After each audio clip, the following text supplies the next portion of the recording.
Hi guys, welcome back to Business Statistics. We're in Module 2, specifically 2.7, covering the empirical rule. You should have learned via the slides or via some of the other learning mechanisms the definition of the empirical rule.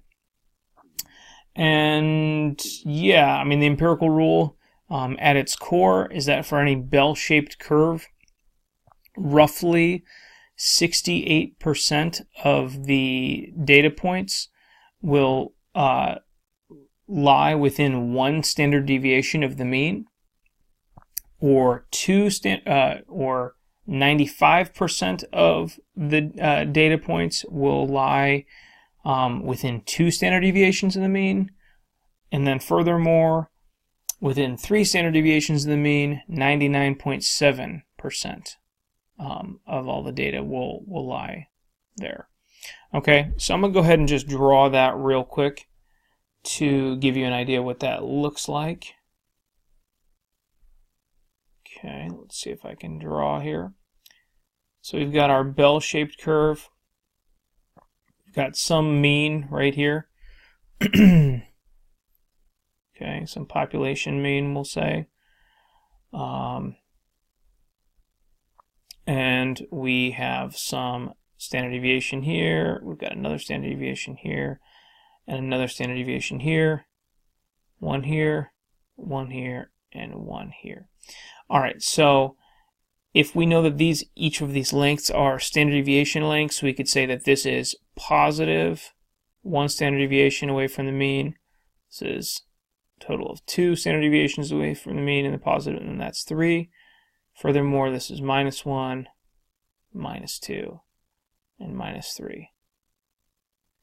Okay, and they cover an area that looks something like that. Okay, so in here, we would have 68% roughly. And then in here, we would have 95. And then in there, we would have 99.7%. Okay, so that's just the basic concept. All right, so now let's get into the problem. After an analysis of returns on an investment, a statistics practitioner discovered that the distribution is bell-shaped and that the mean and the standard deviation are 10% and 8% respectively. So mean, mu, 10%. Sigma, 8%. Form an interval that will capture the returns on approximately 95% of all investments. Okay, so we know how to make an interval like that because we know we have a hard and fast rule for 95%. That's just going to be plus or minus 2 standard deviations away from a mean.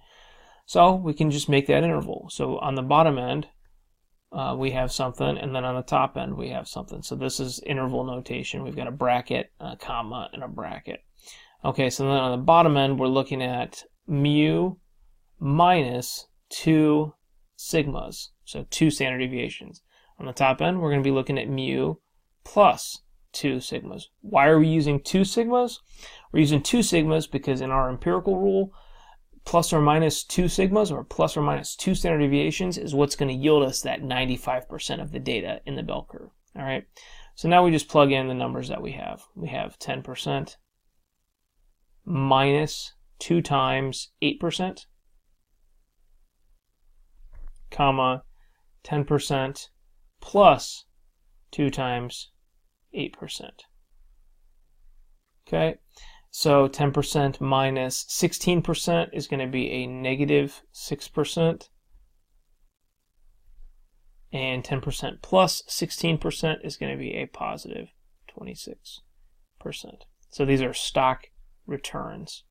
Okay, so that is our range of returns for to have 95% of all observations in that range. Thanks so much, guys. Let me know if you have any questions.